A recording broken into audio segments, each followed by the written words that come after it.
Hello students, चहल academy की इस ecology biodiversity environment की सीरीज में आपका स्वागत है। हम वन बाय वन करके सारे इंपॉर्टेंट टॉपिक्स को कवर कर रहे हैं जो कि इस बार यूपीएससी के लिए बहुत ज़्यादा इंपॉर्टेंट टॉपिक्स होंगे। आज हम कवर करेंगे रामसर कन्वेंशन जो कि वेटलैंड से रिलेटेड है। आइए इस चीज़ को डिटेल में समझते हैं। So we are talking about the Ramsar wetland convention जो कि रामसर सिटी में हुआ, ईरान में 1971 में। उस टाइम पे सबसे पहले मेंशन किया गया कि वेटलैंड एक्चुअली में होंगे क्या, क्या क्या क्राइटेरिया होंगे इसको वेटलैंड डिक्लेयर करने के, और फिर हम देखेंगे कि वेटलैंड कितने हैं पूरे वर्ल्ड के अंदर में, इंडिया के अंदर में, क्या इसका इंपॉर्टेंस है, क्या इसको थ्रेट है और कौन कौन से कन्वेंशंस हैं इससे रिलेटेड। आइए इसके बारे में बात करते हैं। सबसे पहले बात करते हैं डेफिनेशन की। तो डेफिनेशन जो रामसर कन्वेंशन ने यानी ईरान में जो कन्वेंशन हुआ 1971 में ईरान में रामसर में, उसके बारे में हम बात कर रहे हैं। इसके अकॉर्डिंगली ये रामसर कन्वेंशन एक इंटर गवर्नमेंटल ट्रीटी है, यानी गवर्नमेंट्स के आपस में एक ट्रीटी बनाई गई है रामसर से रिलेटेड जो हमारी वेटलैंड्स होंगी उसको कंजर्व करने के लिए। कंजर्वेशन एक ब्रॉड टर्म है जिसके अंदर में मैनेजमेंट, प्रिजर्वेशन, प्रोटेक्शन, ये सारी चीजें आ जाती हैं।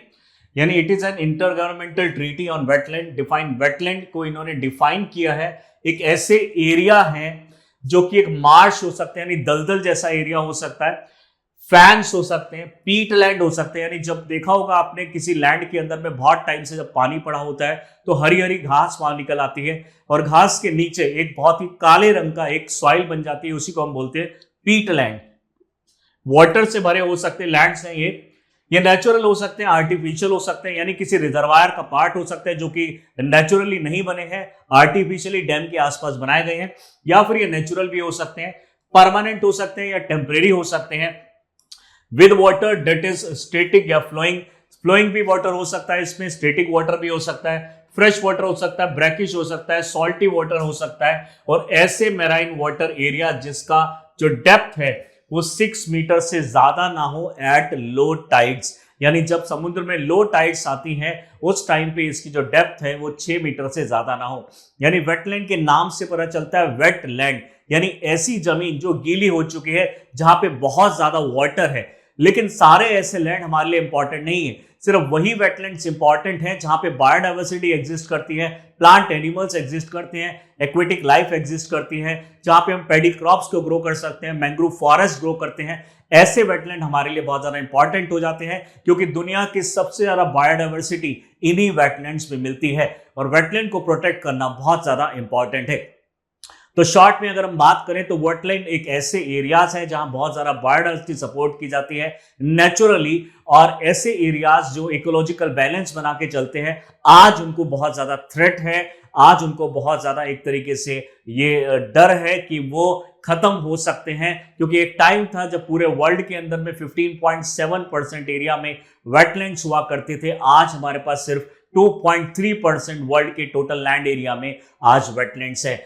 ये एक बहुत ही घबराने वाली बात है क्योंकि ये हमारे इकोलॉजिकल बैलेंस को मेंटेन करती है और हमारे पूरे के पूरे सिस्टम में जो हमारी साइकिल्स होती हैं, carbon cycle, nutrient cycle, biochemical cycles, उनको भी बैलेंस करती है। आइए इस चीज को और डिटेल में समझते हैं। इस तरह के कुछ लैंड्स होते हैं, यहाँ पे हमने दिखाया है एक मणिपुर की एक लेक है, लोकटक लेक, जिसमें इस तरह के फुमडीज दिखाई दे रहे हैं। इन फुमडीज को देखने के लिए लोग बहुत दूर दूर से आते हैं, तो टूरिज्म भी ये सपोर्ट करती है और भी बहुत ज्यादा इसलिए इसके सिग्निफिकेंस है। इसको वन बाय वन समझते हैं। जैसे कि कश्मीर में एक ये लेक है जो कि एक वेटलैंड बन चुकी है, इस तरह के एरिया को हम वेटलैंड बोलते हैं। और यहाँ पे आप देख पा रहे होंगे बहुत सारे इंसेक्ट्स मिलेंगे, बहुत सारे प्लांट्स मिलेंगे, एनिमल्स दिखेंगे, फिश दिखाई देंगी, और ये बहुत बड़ा बायोडाइवर्सिटी को सपोर्ट करती है। यानी हमारे पूरी जो बायोडाइवर्सिटी है उसका 60-70% बायोडाइवर्सिटी सिर्फ इन्हीं रीजन में मिलता है, जो कि किसी रिवर के किनारे होंगे, किसी पॉन्ड या लेक के किनारे होंगे, या फिर समुद्र के किनारे होंगे, और ये बहुत ज्यादा बायोडाइवर्सिटी को सपोर्ट भी करते होंगे। रामसर के अकॉर्डिंगली अगर हम देखेंगे तो इसके अंदर में टोटल पार्टीज 172 पार्टीज हैं आज के टाइम में। यहाँ पे जो वेटलैंड्स हैं 2.523 यानी 2523 वेटलैंड्स है पूरे इसके अंदर में, जो कि कन्वेंशन में बताया गया 1971 में जो होता है रामसर के अंदर ईरान के अंदर में। ये फोर्स में आता है 1975 में, इंडिया ने इसको एक तरीके से एनफोर्सिएबल किया 1982 में, यानी इंडिया के अंदर में ये आया 1982 में, जब से हम रामसर कन्वेंशन को फॉलो कर रहे हैं। Since then, almoस्ट 90% of the United Nations states are the member of this particular जो हमारा रामसर कन्वेंशन है उसके मेंबर बन चुके हैं।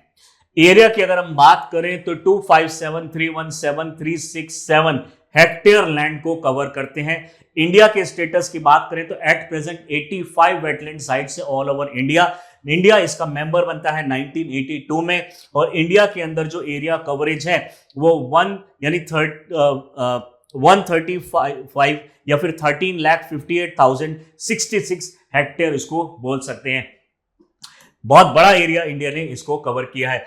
वर्ल्ड के अंदर अगर हम देखें तो ये सारे जो डॉटेड स्पॉट्स आपको दिखाई दे रहे हैं ये सभी वर्ल्ड के वेटलैंड्स हैं। इंडिया में भी बहुत ज्यादा वेटलैंड्स हैं, हमें सबसे ज्यादा वेटलैंड इस पर्टिकुलर एरिया में दिखाई दे रहे हैं। डेफिनेटली जो बिल्कुल ही हाई लैटिट्यूड्स होंगे, इस पर्टिकुलर साइबेरिया, आर्कटिक वाला रीजन अगर हम देखें, यहाँ पे कनाडा, अलास्का अगर हम देखें तो यहाँ पे हमें कम देखने को मिलेंगे, क्योंकि यहाँ पे हमारा फेवरेबल कंडीशंस नहीं है, लाइफ यहाँ पे पॉसिबल नहीं है। वहीं पे अगर नीचे की साइड में देखते हैं तो हमें कम यहाँ पे वेटलैंड दिखाई देते हैं as compare to the equatorial region and the tropical temperate regions.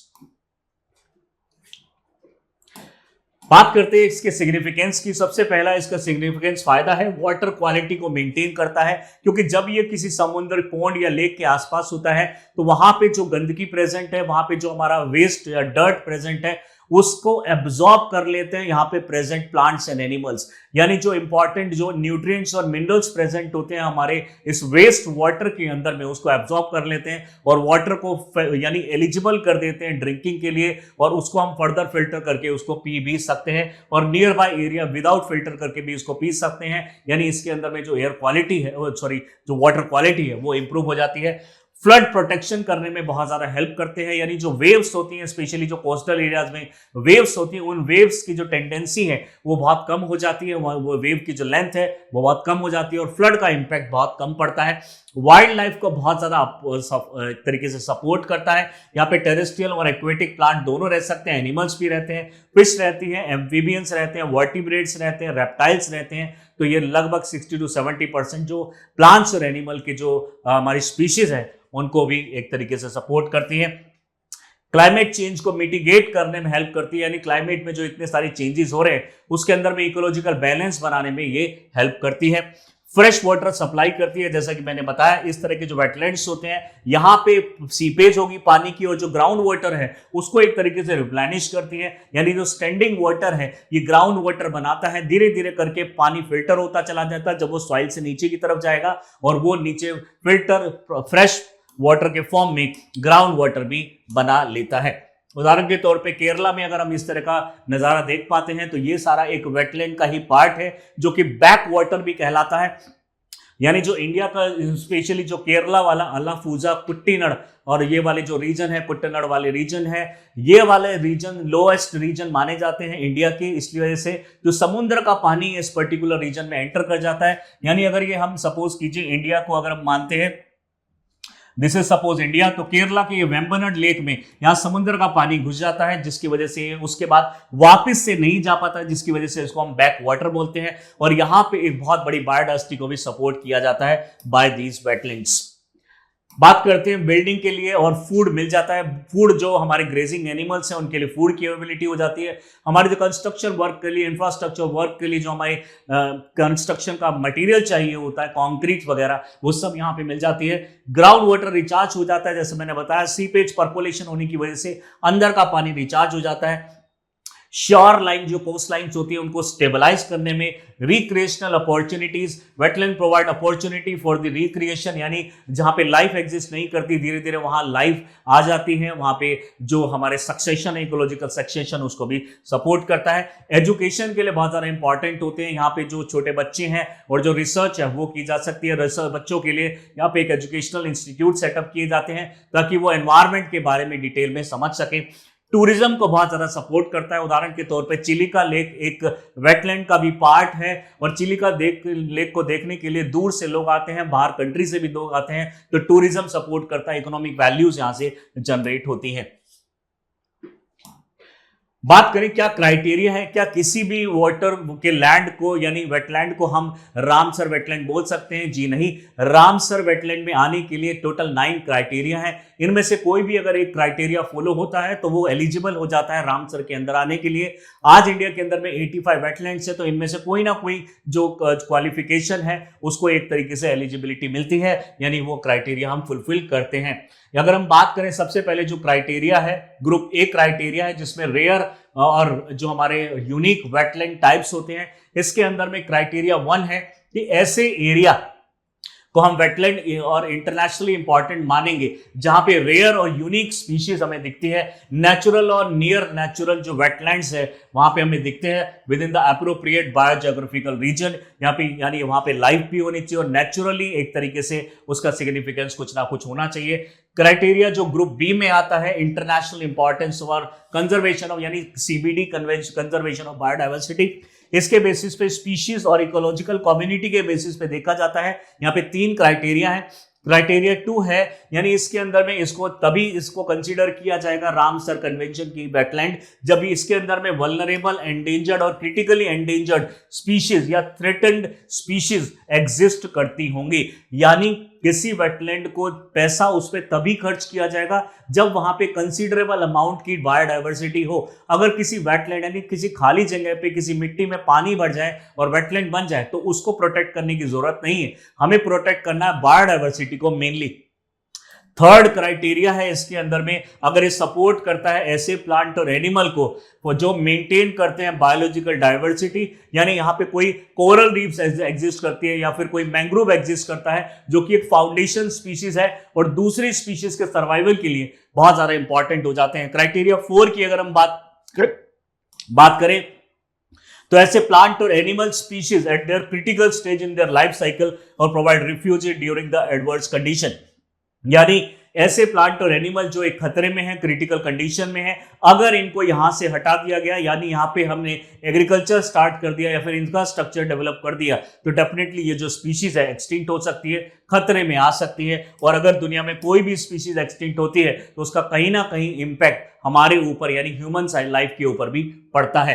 Criteria 5 की अगर हम बात करें तो एटलीस्ट उसके अंदर में अगर बर्ड से रिलेटेड अगर आपको क्राइटेरिया फॉलो करना है वाटर बर्ड, तो 20,000 से ज्यादा वाटर बर्ड अगर होंगी तभी उसको रामसर के अंदर में लिया जाएगा। या फिर अगर 6th क्राइटेरिया की बात करें तो at least 1% of the individual in A population of 1 species और सब species of the water bird, या फिर पूरे दुनिया की जितनी भी वाटर बर्ड है उसकी 1% स्पीशीज से ज्यादा या 1% स्पीशीज वहां पे एग्जिस्ट करनी चाहिए, तभी गवर्नमेंट उसके ऊपर एफर्ट डालेगी। क्राइटेरिया 7 की अगर हम बात करेंगे तो it support significant portion of indigenous fish subspecies, families, life stages, species interaction, population that are representative of wetland benefits, values, thereby contribute to the biological, geobiological और global जो biological diversities है। यानी फिशेस की species होनी चाहिए, सब species या families होनी चाहिए जो वहां पे एग्जिस्ट करती है या फिर एंडेमिक है, तभी हम उसको बचाएंगे। क्राइटेरिया 8 इंपॉर्टेंट होगा अगर वो एक तरीके से फिश के लिए एक स्पॉइंग ग्राउंड बन जाती है, यानी वहां पे जो बच्चे पैदा करने का जो एक ग्राउंड बन जाता है, नर्सरी ग्राउंड बन जाता है। अगर टर्टल्स के लिए इस तरह के एग ले करने के लिए अगर कोई ग्राउंड बन जाता है तो उसको भी एक वेटलैंड की कैटेगरी में डाला जा सकता है। माइग्रेशन का अगर वहां पे कोई ग्राउंड बन जाता है तो उसको भी वेटलैंड कैटेगरी में डाला जा सकता है। और दूसरा है इंटरनेशनल, जब 1% of the individual in A population of 1 species of species wetland dependent non avian animal species, यानी जो बर्ड के अलावा एवियन होता है बर्ड वाली कैटेगरी, नॉन एवियन बर्ड भी अगर वहां पे एग्जिस्ट करती है, 1% से ज्यादा अगर एग्जिस्ट करती है या 1% भी एग्जिस्ट करती है तो उस एरिया को वेटलैंड डिक्लेयर कर दिया जाएगा अंडर रामसर। अगर रामसर नहीं भी होगा तो वेटलैंड तो ये तब भी रहेगा, लेकिन रामसर के अंदर आने के लिए 9 क्राइटेरिया है। जब ये फॉलो किया जाता है तो रूल्स एंड रेगुलेशंस हमें रामसर के फॉलो करने पड़ते हैं, हमें शेयरिंग करनी पड़ती है अपनी इंफॉर्मेशन, नॉलेज और जो एक्सपीरियंस है, और उसके बाद एक कंट्री दूसरी कंट्री को हेल्प कर पाती है। आज अगर देखा जाए तो ह्यूमन इंटरफेरेंस की वजह से वेटलैंड धीरे धीरे खत्म होते जा रहे हैं। अगर हम बात करें तो स्ट्रक्चरल मॉडिफिकेशंस किए जा रहे हैं, कहीं से ब्रिज लगाए जा रहे हैं। अंडमान निकोबार में आप सुन रहे होंगे कि यहाँ पे जो 72,000 करोड़ के प्रोजेक्ट लाए जा रहे हैं, वहां के जो हमारे वेटलैंड्स वो खत्म हो जाएंगे उन इंफ्रास्ट्रक्चर डेवलपमेंट से, यानी फिजिकल रिजीम ऑल्ट्रेशन यानी चेंजेस किए जा रहे हैं, वहां पे अनसस्टेबल एक्सट्रैक्शन की जा रही है, बहुत ज्यादा लेवल में वहां से मिनरल्स एक्सट्रैक्ट किए जा रहे हैं, जिसकी वजह से वहां की लाइफ सिस्टम खत्म होता जा रहा है, एलियन स्पीशीज एंटर करती जा रही है और वहां की बायोडाइवर्सिटी खत्म कर रही है। लोकल क्लाइमेट चेंज बहुत ज्यादा चेंज हो रहा है, यानी अगर हम बात करें उड़ीसा की और आंध्र प्रदेश की, तो इस वाले रीजन में बहुत ज्यादा पॉल्यूशन का एक बहुत बड़ा प्रॉब्लम है। बात करें कर्नाटका की, तमिलनाडु की और केरला में, वहां पे भी माइनिंग का एक बहुत बड़ा इशू है। हमारे महाराष्ट्र की अगर बात करें तो आयरन माइनिंग का एक बड़ा इशू है, जिसकी वजह से यहाँ की जो मैराइन स्पीशीज है और जो वेटलैंड स्पीशीज है उनको खतरा हो चुका है। फर्दर हम बात करते हैं थ्रेट टू वेटलैंड की। अगर हम सुप्रीम कोर्ट की अगर हम बात करें, सुप्रीम कोर्ट ने रिसेंटली गवर्नमेंट ऑफ इंडिया से एक डेटा मांगा था कि हमारे पूरे इंडिया के अंदर में कितनी वेटलैंड्स है, उनका एक बार हमें पूरा डेटा दीजिए और किन किन वेटलैंड्स के ऊपर आप क्या क्या ध्यान दे रहे हैं, उसका पूरा डेटा मांगा गया था गवर्नमेंट ऑफ इंडिया से। सुप्रीम कोर्ट ने उस टाइम फ्रेम जो डेटा मांगा, गवर्नमेंट ने उसको बताया कि यहाँ पे हमारे पास इंडिया में लगभग 2.31 लाख टोटल वेटलैंड्स है इंडिया के अंदर में, जिसके अंदर में से लगभग 1307 जो वेटलैंड्स हैं वो किसी इंपॉर्टेंस की है। इन 1307 वेटलैंड्स के अंदर में अगर हम देखें तो जो 133 वेटलैंड्स हैं वो उनसे भी ज्यादा इंपॉर्टेंट है, यानी इन्हीं में से 133 को और ज्यादा इंपॉर्टेंस देने की जरूरत है, क्योंकि वहां पे जो हमारा जो बायोडाइवर्सिटी है वो हैम्पर हो रहा है। इन 133 में से 85 जो वेटलैंड्स हैं वो अभी एट प्रेजेंट रामसर के अंदर में आती हैं और इन्हीं 85 में से 2 वेटलैंड्स मॉन्ट्रेक्स रिकॉर्ड के अंदर में आती है, जो अभी हम थोड़ी देर में देखने वाले हैं। यानी टोटल इंडिया में अगर वेटलैंड की बात करें तो 2.31 लाख जो हमारे पास वेटलैंड्स हैं उसके अंदर में से 85 ही सिर्फ रामसर के अंदर में है। बाकी सब गवर्नमेंट ऑफ इंडिया अपनी तरफ से एफर्ट डाल रही है, उनको क्लीन कर रही है, यानी उनके जो रूल्स एंड रेगुलेशंस है वो गवर्नमेंट ऑफ इंडिया फ्रेम करेगी under the ministry of environment, forest and climate change. जो हमारे पास सीपीसीबी है, हमारा सेंट्रल पॉल्यूशन कंट्रोल बोर्ड, वो उनको देखेगा। नेशनल एक्वेटिक एक्शन प्लान जो है उनके अंडर में इसको क्लीन किया जाएगा। जबकि जो 85 हमारी जो वेटलैंड साइट्स हैं उनको रामसर के अकॉर्डिंगली क्लीन किया जा रहा है। इंटरनेशनल रूल्स एंड रेगुलेशंस इसमें फॉलो करने पड़ते हैं। वहीं पे इनके अंदर में जो सबसे ज्यादा खतरे में जो वेटलैंड्स हैं उनको डाला जाता है मॉन्ट्रेक्स, यानी इन 85 में से जो 2 सबसे ज्यादा खतरे में हैं वो मॉन्ट्रेक्स रिकॉर्ड में आती है। वहीं पे अगर हम बात करें तो सुप्रीम कोर्ट ने, सेंटर ने रेस्पॉन्ड किया था on plea to protect the wetlands mapped in the country. जितनी भी वेटलैंड बताई गई हैं, वेटलैंड जो डे है green gathered at Punjab Harike water body raise concern our Sutlej Beas colour change, यानी जो पंजाब गवर्नमेंट से भी ये जवाब मांगा था सुप्रीम कोर्ट ने कि बताइए कि यहाँ पे जो पानी के अंदर में जो कलर चेंज हो रहा है वो किस वजह से हो रहा है, पॉल्यूशन किस वजह से हो रहा है, यहाँ पे कौन कौन सी इंडस्ट्रीज हैं। आप जानते होंगे कि इस पर्टिकुलर एरिया में जो सतलुज है वो ब्यास से आके मिलती है हरीके के पास में, जहां से एक इंदिरा गांधी कैनाल भी निकाली जा रही है जो कि राजस्थान की तरफ में जा रही है। तो डेफिनेटली अगर हमारी जो सोर्सेज है जहां से ये रिवर स्टार्ट हो रही है, जहां से एक कैनाल स्टार्ट हो रही है, अगर सोर्सेज में ही हमारा पॉल्यूटेड हो गया पानी तो डेफिनेटली आगे वाली जो रीजन्स हैं डाउनस्ट्रीम में उनको भी प्रॉब्लम हो सकती है। फर्दर अगर हम बात करें तो टोटल वेटलैंड्स आज के टाइम में इंडिया में जो इंपॉर्टेंस के हैं, इंटरनेशनल इंपॉर्टेंस के हैं, यानी 2.31 लाख में से 1307 हमारे इंपॉर्टेंस के हैं, उसमें से 85 हमारे रामसर में हैं। आप यहाँ पे देख पा रहे होंगे जो ग्रीन के अंदर में मेंशन्ड है, ग्रीन डार्क ग्रीन डॉट जो दिखाई दे रहे हैं ये रामसर वेटलैंड्स के अंदर में आते हैं। जो ब्लू डॉट्स हैं जो इसमें नहीं दिखाए गए हैं वो हमारे टोटल वेटलैंड्स हैं। और जो सिग्निफिकेंट है इसमें से भी जो इसमें ज्यादा ध्यान देने की जरूरत है वो 113 है, और उसमें से भी अगर हम देख रहे हैं तो दूसरे वेटलैंड्स हैं जो यानी टोटल को मिला के 1307 के आसपास ये आ जाएगा। और यहाँ पे इन सबको प्रॉपरली गवर्नमेंट ऑफ इंडिया संभाल रही है और रामसर कन्वेंशन के अंदर में जो रूल्स एंड रेगुलेशंस हैं वो रामसर वेटलैंड्स के लिए अप्लाई किए जा रहे हैं।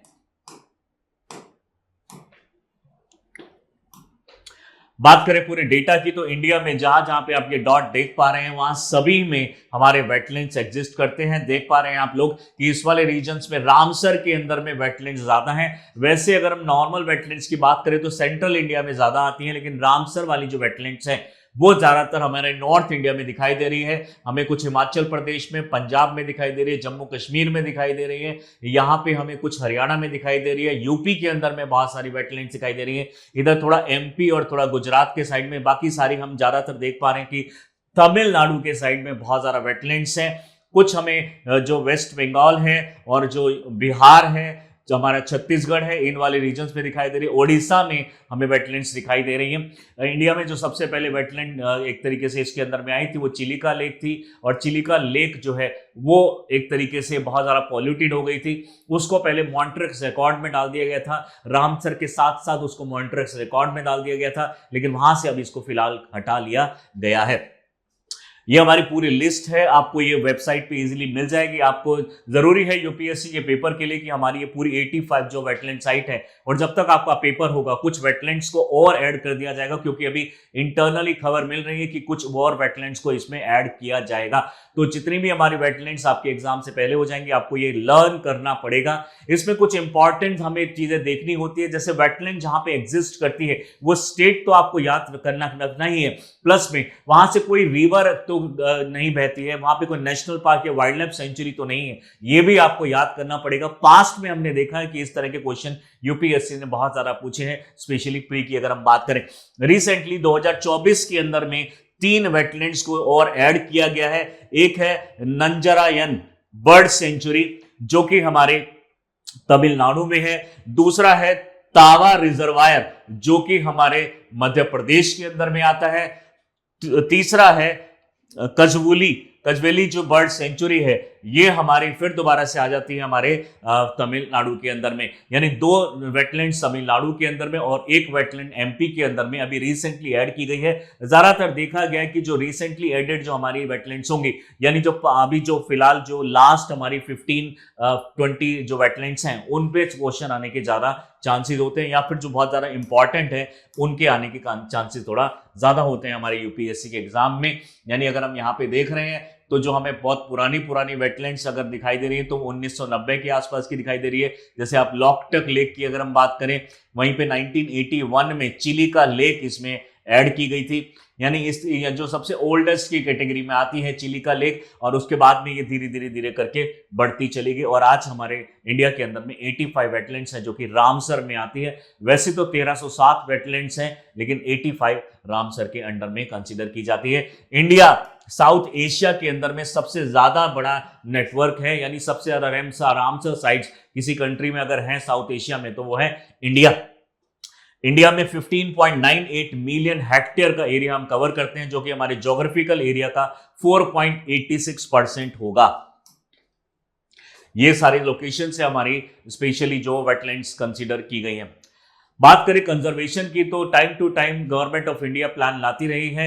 इसी से रिलेटेड पहले हम जो हमारे लेक्स और पॉन्ड्स हुआ करते थे उनको सेपरेटली क्लीन करते थे, और उनसे एसोसिएटेड जो वेटलैंड्स होते थे उनके ऊपर सेपरेट डिपार्टमेंट हुआ करता था। लेकिन 2017 के बाद में गवर्नमेंट ऑफ इंडिया ने इन सभी डिपार्टमेंट्स को मर्ज कर दिया। मर्ज करने के बाद उन्होंने बोला कि ना ही कोई पॉन्ड कैटेगरी अलग है, ना ही लेक कैटेगरी अलग है, इन दोनों कैटेगरी को हम एक ही कैटेगरी बना रहे हैं, और उसको बोला जा रहा है national plan for conservation of aquatic ecosystem, जहां पे पूरा का पूरा इकोसिस्टम यानी नदी समुद्र के आसपास, पॉन्ड लेक के आसपास वाले जो एरियाज हैं जहां पे वेटलैंड एग्जिस्ट करती हैं, उन सभी को एक ही कैटेगरी में कंसिडर किया जाएगा। और लगभग 1800 करोड़ रुपए का यहाँ पे बजट गवर्नमेंट ऑफ इंडिया लगभग हर साल देती है, यानी 1200 करोड़ के आसपास में डायरेक्टली एनुअल बजट में दे दिया जाता है। उसके बाद में धीरे धीरे करके कई बार रिलीज कर दिया जाता है डिजास्टर के नाम पे, और इस वजह से लगभग हमारा 1500 से 1800 करोड़ रुपए हर साल इसमें खर्च होता है, जो स्पेशली वेटलैंड्स को कंजर्व करने में national plan for conservation of aquatic ecosystem के अंडर में। आप देख पा रहे हैं ये गवर्नमेंट की वेबसाइट से हमने ये फोटो लिया है, तो यहाँ पे आप हर तरह के इकोसिस्टम को कंजर्व करने की कोशिश कर रहे हैं ताकि इनडायरेक्टली यानी सारी चीजें यहाँ पे कंजर्व हो जाए। यानी वेटलैंड मेनली हमें जो गीली मिट्टी है सिर्फ उससे कोई मतलब नहीं है, हमें जो उसमें बायोडाइवर्सिटी है हमें उस पे ध्यान देना है। इंटरनेशनल कोऑपरेशंस की अगर हम बात करें तो इंटरनेशनली बहुत सारी चीजें हुई हैं। सबसे पहले हम बात करें, इंडिया ने इसको 1982 में ज्वाइन किया रामसर कन्वेंशन को। उसके बाद से बहुत सारी चीजें इसके अंदर में की जा रही है। National action and international cooperation यहाँ पे हुए हैं, यानी इसका मेन पर्पस है जितनी भी वेटलैंड्स है इंटरनेशनल इंपॉर्टेंस की, उसकी लिस्ट प्रिपेयर करना हर कंट्री को और रामसर को प्रोवाइड करना। रामसर को अगर लगता है कि यस इसको प्रोटेक्ट करना चाहिए सेपरेटली, तो उसको रामसर की लिस्ट में कंसीडर कर लिया जाता है। Work toward the vice use of the wetland, यानी वेटलैंड्स के अंदर में ऐसा नहीं होना चाहिए कि इंडस्ट्रीज अपना वेस्ट डंप कर रही है, वहां पे आर्सेनिक, मर्करी, इस तरह की जो चीजें हैं, कंटामिनेंट्स है वो डाले जा रहे हैं, उसको हमें रोकना होगा। बात करें cooperation international on transboundary wetland, यानी ऐसी भी कोई वेटलैंड्स होंगी जो इंडिया और बांग्लादेश के आसपास में हो सकती है, इंडिया और नेपाल, इंडिया और भूटान के बीच में हो सकती है, तो इन सभी कंट्रीज के साथ जो ट्रांस बाउंड्री जो होती हैं, यानी दूसरी कंट्री में भी जो ट्रांस बाउंड्रीज हैं, उनको भी स्पेशली ध्यान दिया जाए। ऐसा नहीं है कि एक दूसरे के ऊपर कंट्री वो इसका जो है प्रेशर डालती रहे कि आपको ये क्लीन करना है, आपको क्लीन करना है, और आप अपनी खुद की रेस्पॉन्सिबिलिटी ना समझे। वहीं पे अगर हम मिनिस्ट्री की अगर हम बात करें, तो वो एक तरीके से बायलेटरल और मल्टी जो लेटरल ऑर्गेनाइजेशंस के साथ में मिलके कंजर्वेशन प्लान चलाती है। पहले अगर प्रोग्राम की बात करें तो wetland management for biodiversity and climate protection, ये जर्मनी ने एक तरीके से इनिशिएटिव लिया है, और इसके अंदर में nuclear safety under international climate initiative, इन यहाँ पे वेटलैंड्स को कंजर्व करने के लिए प्रण लिया है, प्लेज लिया है।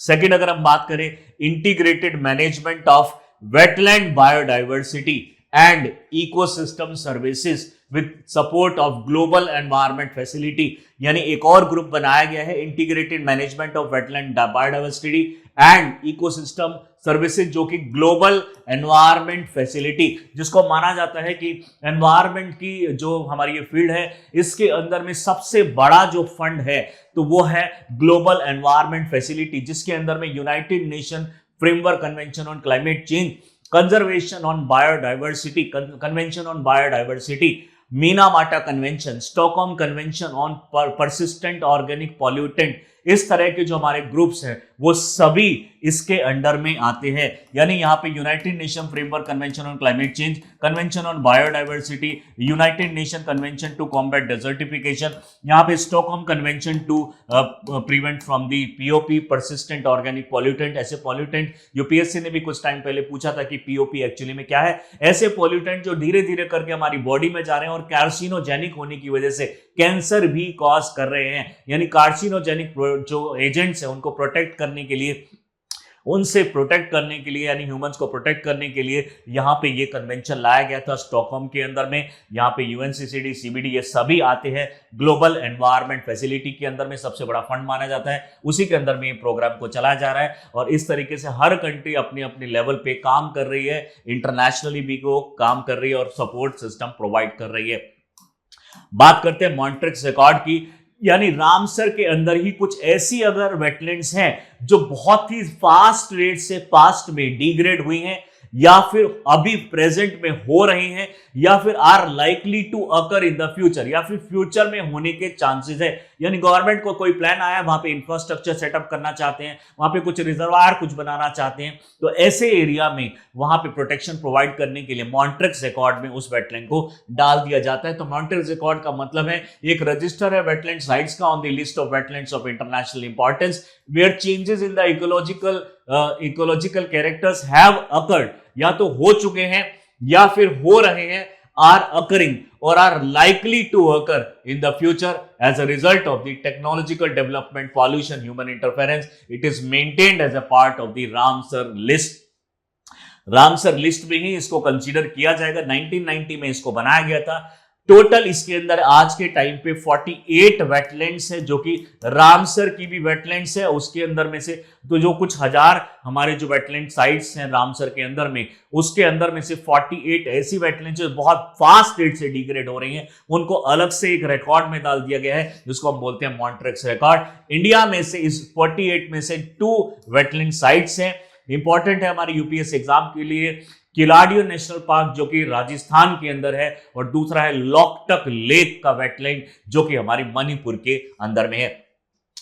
ध्यान देने वाली बात है कि चिलिका लेक को भी पहले मॉन्ट्रिक्स रिकॉर्ड में डाला गया था, लेकिन गवर्नमेंट ऑफ स्टेट ने इतने ज्यादा एफर्ट डाले, वहां पे जो डंपिंग जो पैटर्न था वो एक तरीके से खत्म किया गया, आसपास में जो माइनिंग होता था और ये सब होता था उसको खत्म किया गया, जिसकी वजह से चिलिका लेक जो है वो इस रिकॉर्ड की लिस्ट में से वापस से सिर्फ रामसर की साइट में आ गई है, यानी सिर्फ रामसर के अंदर में इसको कंसीडर किया जाता है। इसको 2002 के अंदर में वापस से कंसीडर कर लिया गया है रामसर के अंदर में, और जो सिर्फ रामसर में है, अब ये मॉन्ट्रिक्स रिकॉर्ड में एग्जिस्ट नहीं करती है। दूसरी अगर हम बात करें, जो कुछ टाइम पहले यूपीएससी ने पूछा था कि वेटलैंड इंटरनेशनल एक गवर्नमेंट बॉडी है या फिर एक एनजीओ है, तो एक नेक्स्ट हमारे पास जो है एक ऑर्गेनाइजेशन है जिसको हम बोलते हैं वेटलैंड इंटरनेशनल। ये एक एनजीओ की तरह काम करती है, नॉन प्रॉफिट ऑर्गेनाइजेशन है, dedicated to the conservation and restoration of the wetlands. यानी ये एक तरीके से अपनी तरफ से एक इनिशिएटिव लिया है इन लोगों ने, पूरी दुनिया के जितने भी वेटलैंड्स हैं उनको कंजर्व करने के लिए, स्पेशली उन कंट्रीज की वेटलैंड जहां पे कैपेसिटी बिल्डिंग की जरूरत है, यानी कंट्रीज खुद कैपेबल नहीं है वहां पे इंटरनेशनली जो इंपॉर्टेंट वेटलैंड्स हैं उनको कंजर्व करने के लिए। इस वजह से इस प्रोग्राम को लाया गया, ये प्रोटेक्ट करने के लिए है, और restoring wetlands for their environment values as well as for the services they are providing. Work through our जो नेटवर्क ऑफ ऑफिस है, पार्टनर्स, एक्सपर्ट्स, इसमें यानी बहुत सारे एनवायरमेंटलिस्ट, कंजर्वेशनिस्ट और जो हमारे जो पॉल्यूशन से रिलेटेड जो डिपार्टमेंट्स होते हैं उनको इंक्लूड किया गया है। Financed on the project basis by government and private donors, यानी इसमें गवर्नमेंट भी यहाँ पे फंड प्रोवाइड करती है और यहाँ पे जो प्राइवेट कंपनीज है और उसकी तरफ से भी यहाँ पे फंड आता है और सपोर्ट किया जाता है गवर्नमेंट के थ्रू, बट ये खुद में एक नॉन प्रॉफिट ऑर्गेनाइजेशन है, ये आपको यहाँ पे याद रखना पड़ेगा। और रिसेंटली यूपीएससी ने भी ये पूछा है, तो इससे रिलेटेड हमने देखा है कि रामसर कन्वेंशन है, इसी से रिलेटेड हमारे जो दूसरे कन्वेंशंस हैं, फिर उसके बाद में मॉन्ट्रिक्स रिकॉर्ड है, मॉन्ट्रिक्स रिकॉर्ड के बाद में हमारे यहाँ पे वेटलैंड इंटरनेशनल है। तो ये सभी जो इंटरनेशनली इंपॉर्टेंट जो हमारी वेटलैंड्स होती हैं उन सबको प्रोटेक्ट करने के लिए ऑर्गेनाइजेशंस बनाई गई हैं। वेटलैंड हमारे यूपीएससी एग्जाम के लिए बहुत ही ज्यादा इंपॉर्टेंट टॉपिक है। लगभग हर साल 1 से 2 क्वेश्चन यूपीएससी में प्री में और मेंस में ऐसे क्वेश्चंस पूछे जा रहे हैं। तो ऐसे टॉपिक्स को और देखने के लिए और इसी तरह की इंफॉर्मेटिव वीडियोस को देखने के लिए do subscribe our channel Chahal academy. Thank you.